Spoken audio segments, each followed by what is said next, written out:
Welcome back to another week of Let's Talk About It. I'm Denise Wright, Mrs. Wright underscore for life. And I'm Paul Wright, Mr. Wright for life. It's another week with Let's Talk About It. So, how was your week? Or your past week, last week? What did you do? What did we do? Because whatever you do, I do too. But I'm asking, what did you do this week? This week was it kind of went well. Last week went by fast. You did. The weekend, because it was a lot going on. The weekend had a good weekend. I don't know what it is, but again, I'm partly a homebody nowadays. As you get older, I don't know what it is about being older and just wanting to be in your own space and have your space set up how you want it. So I'm out here gardening. Got my banana plants and my elephant ears, or whatever. They're coming back. Winter. Yeah. So I'm looking at it right now as I see it sprouting up. I see some of them sprouting up. So just getting ready for spring and seeing. Well, kind of tell them about the plant, a banana plant in Georgia. In the winter, what happens? Because a lot of people don't know. Yeah, they due to the climate, up here. Those of you that are non-Caribbean and not in the warmth all the time, you guys know that in the winter a lot of grass and vegetation goes dormant or dead off or brown up or whatever. So they all kind of die out when it gets cold, and especially with like bananas and all those other things. They elephant ear, which is they start to spruce back up. Go ahead. Elephant ear as well. Which we call it coca and dasheen in Jamaica, but they just plant them for decoration here. Yeah, because again, the climate, so you're not going to get much out of them to go eat or boil in your soup or something. So that's not going to happen. So mine are for decoration here. So just to remind me. Even the banana trees as well. Yeah, well, we might get something out of it. We don't know, because again, last year was the first season we planted it. So this year it might come big and come with a vengeance and reap something. You know what I'm saying? So we don't know. We'll see. But as of right now, they're just planted for decoration and a remembrance of, that island life. What about your, this weekend we were running back and forth to the pet store. Like, oh my God, I got tired of going to the pet store. What were we going to the pet store for? Fish. Oh God. So we have we have a large koi pond on the ground, and we have a smaller one. Like a waterfall. Yeah. Well, it has a waterfall and everything, but it's a smaller pond, built in and all that stuff. So I was just like, you know what? It just does a little water feature. And I was like, wait, this could be a and they probably had it. Our previous owners years ago probably had it as a starter pond that leads into the bigger pond. Like you start your fish there or quarantine them there and then put them into the bigger one. I don't know. But, while we, prepare and ready up the big one for the big koi fish and ready it up how it's supposed to be, I wanted to see some fish. So I said, let's go grab some goldfish and some koi fish and, again, get the place ready for spring. Be honest. First, he was like, he's going to get some testers. He's going to get some goldfish, some little goldfishes. He went to the store and one of the, what they call them? People that work in there. The associates, I guess. One of the clerks, associate fish specialists, whichever. He was there, I swear. I sat there and I felt sorry for her because he was asking so much question to someone that don't not have a clue. Well, again, sorry to cut you off, but she came up to me. I'm looking and kind of doing my thing. She asked if I need help. So if you you're in the department and you ask if they need help, I would think that you know your department. When I used to work retail back in the day, I knew the ins and outs of what was going on in my department. So but she also, after you asked the question, she says she's not, she don't really know about ponds. She know about the aquarium, the tanks. So he was still there asking her questions and stuff. But then we were buying time until the real associate, who was over there, long-winded talking to another client or customer. So I was waiting for him, but she kept trying to get my attention. Oh, try this, and reading the instructions like I couldn't read it. Like this looks like it does. I don't want it looks like. I want somebody that knows. Like we saw something back in the day, going around social media saying Home Depot and Lowe's need to hire back them old people that used to work there, because when you go in there with a project, they care more about your project than you do. They're gonna find you everything you need, which is the same thing. When I go to a place like that, if I'm asking about filtration and all that kind of stuff, I want to know this person has an idea of what's going on. Don't just say, oh, this is what it is, or you're reading instructions like I can read instructions. Nah, man. People nowadays, I think they only get people to do the hours. A lot of them don't have no clue, no idea, don't know where to tell you to go find some. If you ask, where can I find the butter? They probably would have to look it up on their phone. Like, hold on a second, let me see That's what. Home Depot now. Like they're going They on the don't app. know And anything in the store. Just like it's just like we going in there and searching, but you know, it's they get what paid to do it. So I asked them. I can it's search myself, but I'm like, hey, where's such and such? Let them pull it up on the app because you get paid to do it and walk with me or direct me to where I need to go. not me. I like to. I just want to go find it She like myself. to stumble around and No, get lost and try to find it herself. But yeah, But long story short, we were at several different pet stores looking at fish because at first, again, I cleaned it out and we were trying to make sure our waterfall and everything was going, the different water features. The old pump that was on there, the waterfall stopped, so we had to get a new one. That one came in, and I was like, okay, let's do some more things. Let's cut back the shrubbery. So we did all that kind of stuff. Long story short, we put some. I thought, okay, let's test out the environment. I don't know what this water is going to be like, so let's just put some cheaper goldfish in there that we can sacrifice if needed. If the water temperature or climate isn't right or whatever, they can die off. Because those of you that know, koi fish, they're not cheap, yo. The big ones, thousands of dollars. So I'm not trying to drop hundreds or thousands of dollars on something that it's not right and now it dies off and now I got to do it all over again. So again, let me try out with these goldfish and the smaller koi fish and make sure the climate's right, and then we can get something a little bigger. And as they grow, we can transplant them into the big koi pond. So that's what we did a lot of our weekend, back and forth and back and forth. Because as I got one thing, then I wanted lights, then I wanted this. So, she's a trooper. She rode with me, and we went to downtown Atlanta for an LSU accepted student. his oldest, his daughter, she's going off to college, and it's kind of difficult to choose colleges. How much Got a bunch of colleges? acceptances, a bunch of colleges. I think her top is LSU. That she really wants to go to. And her bottom is LSU. My top is something in Georgia that, again, the cool thing about living here in Georgia, we're in Atlanta, Georgia, if you guys, the metro area, if you're not familiar, but in-state tuition is a thing. So Georgia has several different scholarships that provide like full rides just about if you stay in-state, and that's just about any of the colleges. So of course, I'm trying to get her in-state for those rides because I done paid all this money growing up and tutoring and studying and putting you in the right areas to have opportunities. I'm not trying to pay for college as well. Well, I'm not paying for college, and I wouldn't advise, the kids to take student loans either, especially if one of these decent, because nowhere's not University of Florida. It's not the number one public college in the country, but one of these Georgia schools, maybe Tech or UGA or something, could do a little something for their education. Okay, so So that was a good event. It was good to find out that 50-something thousand people applied, and she was one of 7,000 that got accepted. It's a sales tactic. It's called basically just letting you know that limited options, limited. You said this year was the most applicants ever in the history of the school since 18-something. 1870? 1800. I didn't say 1870. I don't know. I don't care. It's somewhere in the 1800s. I think that the visit there and hearing everybody go over everything, did it make you feel calmer about her possibly going, or put other additional thoughts in your head that you weren't initially thinking? It put additional thoughts for me. I thought it was just me. And it was almost like worse. It almost like it turns me off from it. I think it probably did the same for her as well. Why she started looking and telling you UGA and because she knows I would, again, as a Gator, the only reason I want her staying in state to get full ride. First of all, I feel like it's closer. It's a few hours away, so if there's an emergency, we can get there. If she has an emergency, she can get home. That kind of stuff. Versus LSU, again, it's SEC, so I'm with an SEC school, but it's 8 hours minimum away from where we are. So if there is an emergency, that's a whole work shift just trying to drive to you or fly, or and then if we're flying, I'm not flying all the kids to them, so it's a matter of driving. So it's just a lot. It would be a big ordeal, and like you said, in that moment, I wasn't even thinking about the hurricanes and stuff like that. They mentioned so much other things. They mentioned hurricanes, like, when the hurricanes come, we've got our own power grid. And then they were like, they'll let us know ahead of time so that way we can evacuate within 3 to 5 days before the hurricane making landfall.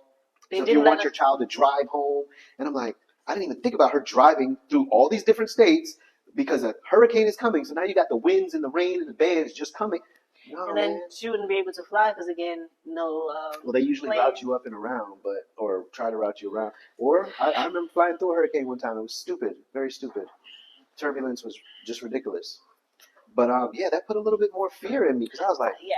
I didn't even think about the hurricanes and stuff and how If New anything, Orleans it flooded. almost like Even though Baton Rouge is not New Orleans, but still, that the Gulf is prone to hurricanes over there. yeah, it was an eye opener, Mm-hmm. and I'm new to this, so well, you are too when Mhm. it comes to students, or a child. Mm-hmm. So yeah, that was that. I bet that had the opposite effect of what they were trying to do. That was just sad. They were trying to talk about how safe everything was, but now that put a fear in my head that I didn't even think about. So yeah, again, it's not our decision. We've got grown adults that we've raised here, so the decision she makes will be ultimately hers. You can either stay in state and see where the money's at, or go out of state and rack up some debt. But if that's where you really want to go, don't. If it was me and I really wanted to go away, I wouldn't let the money stop me.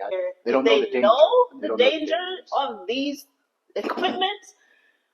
But I'm telling you, if you cannot see the driver cannot see you. So a lot of times I'll be driving behind the truck or in the other lane, and people just come and just cut right in front of the trucks. Like, you are playing with your life. You are playing with your life. What you have to add to that being a truck driver? Yeah, it's crazy to see It's dangerous. people cut off trucks and then brake check them or slow down or trying to get an exit so they cut across and cut across again. 80,000 pounds.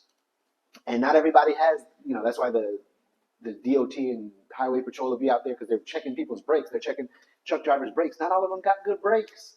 So you cut in front of them and they try to stop that truck. There's no way. It takes over a football field to stop that truck sometimes. So imagine how long a football field is. And depending on the speed that they're going in some of these trucks, when the road is a little clear, they're moving at 70, 80 miles an hour. And Carrying a lot of some of these drivers not paying attention too. Yeah, you're out there.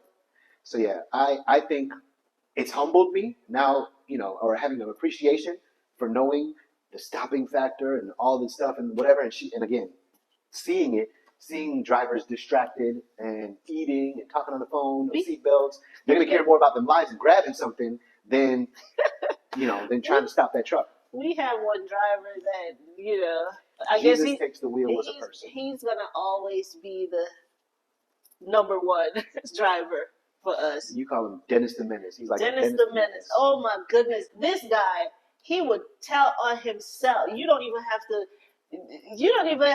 to get him to admit anything. He just go and just, I didn't mean to. My bad. I'll do better next time. Yeah, he's tore off the trailer doors.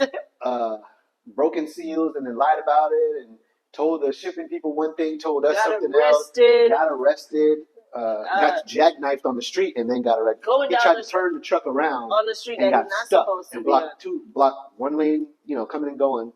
And when they called the tow truck, whatever, the tow truck called the sheriff, and that was it. Came out. I guess he had a concealed weapon, mm-hmm. and he wasn't supposed to be. He was in Virginia or Pennsylvania. I think it Somewhere was.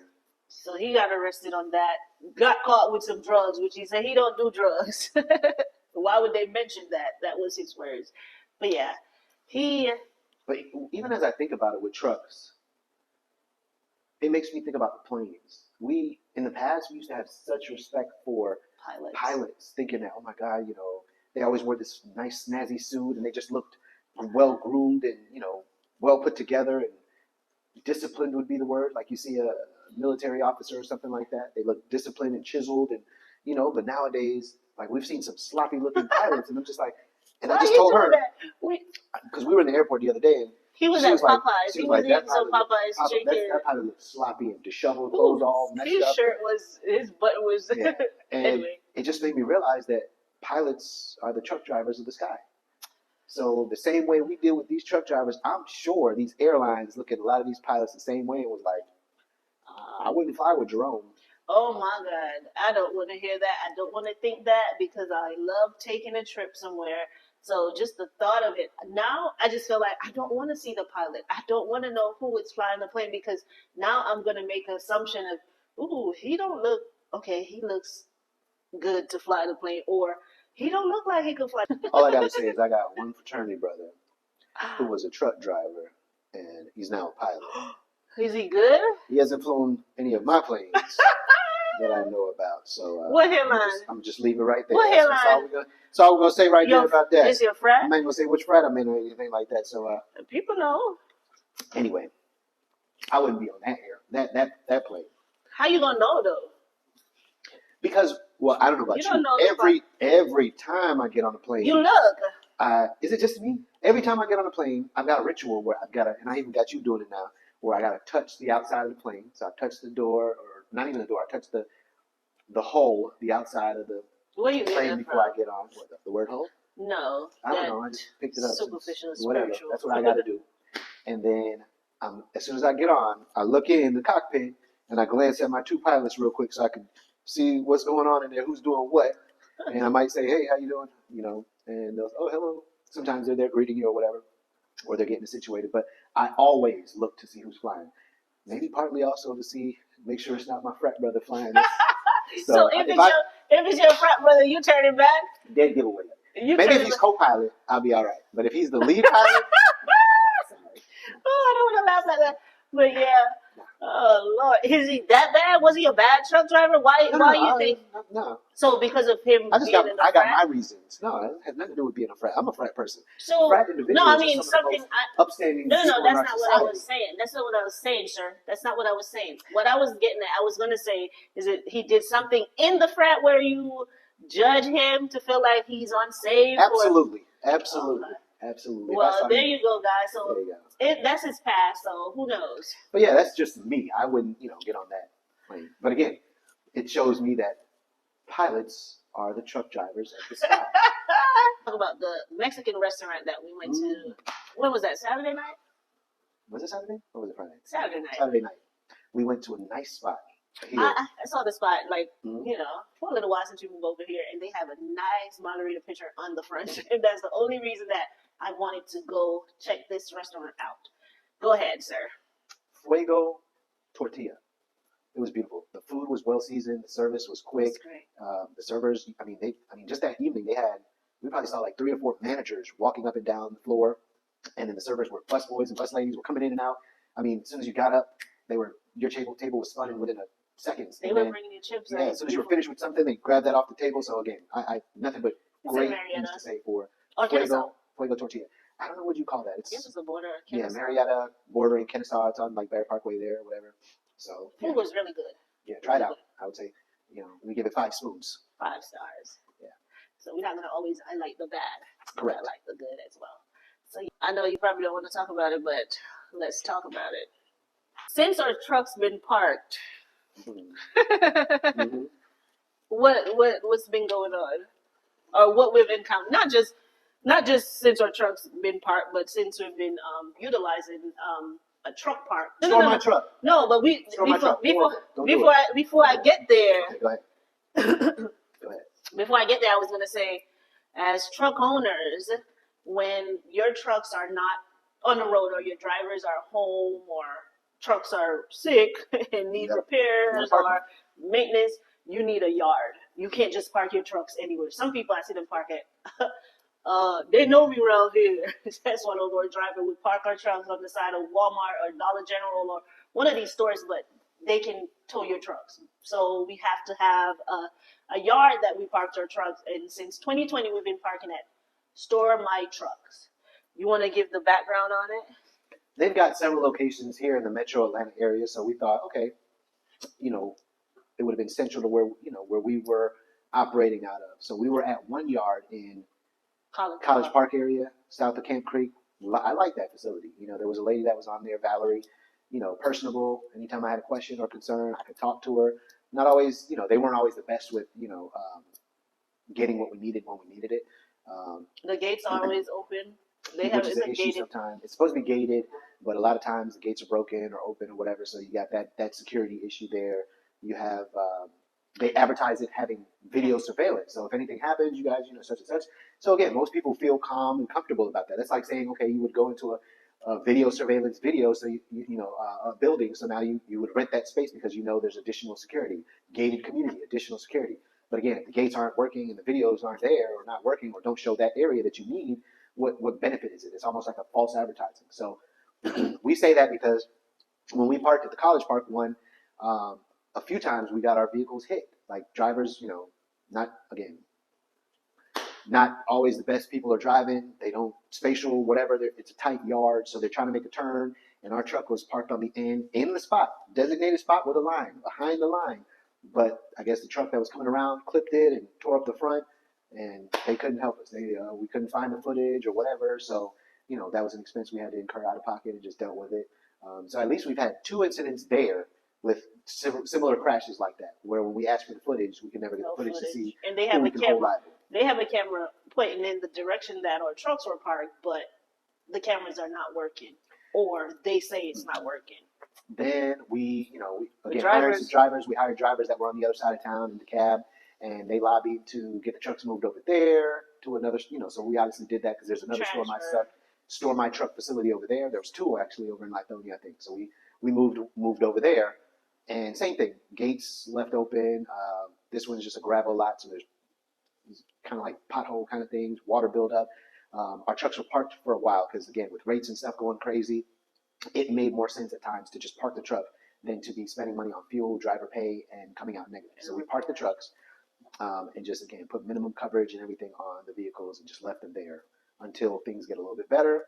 We always got the assets. We're not making truck payments, and we can just do that. We get a call. This was back in October or something. September, October, we get a call from a young lady saying, well, I was just told to notify all the owners that were affected. And I'm like, what do you mean affected? And she's like, well, there was a fire. So now I can't even remember where we were.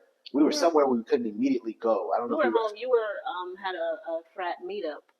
You were going. I was out. Yeah, I was out at lunch or something. No. You were home first. Oh, but I was heading out. You were heading out. Yeah, so I didn't want to just miss that and blow them off. But now the whole time I'm distracted. Like, what the heck? Is it a total loss? Did my truck's completely burn up? Again, at this point, we have minimum coverage on it. So it's like, you don't want to hear that when you got minimum coverage. Mind you, the trucks are parked.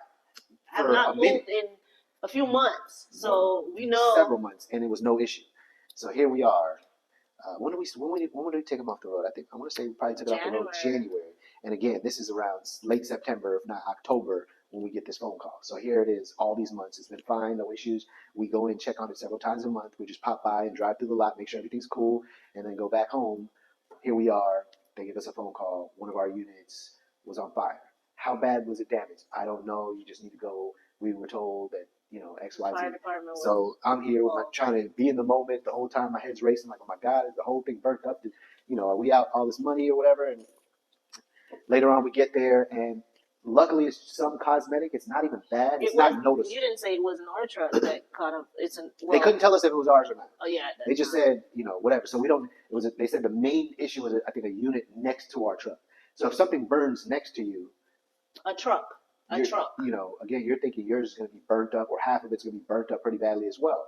So when we got there, luckily all we saw was just a busted window, and trucks on the side have a lot of plastic fairings, which is the skirt that goes on the bottom. So some of that, ours is gray, so some of that you can see a little bit of discoloring or a little bit of movement in it. So if you're looking closely, you can tell something happened. But luckily, I would say we made it out without much incident.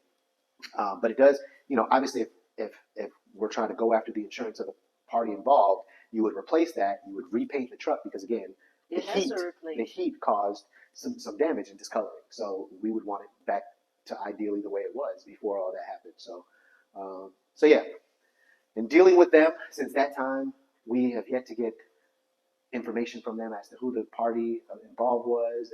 It's almost just runarounds and whatever. So I don't even want to go into too much of it, but we've called the fire department. They didn't even have the police come out and make a report. The fire department report in DeKalb County, I don't know if this is all fire departments, but it almost seemed like a joke because it doesn't even list details like a police report would or an accident report would. You would think it's got this car, that owner, this information tag, or registration. I think that's what the police would have. But there was no police involved. Yes, they didn't call out the police. So it's like, and we called the police to go and do the report, and they deferred back to the fire department, and it's DeKalb County, and it's just a finger pointing thing, and then the store my truck people, and we've been trying to get that squared away.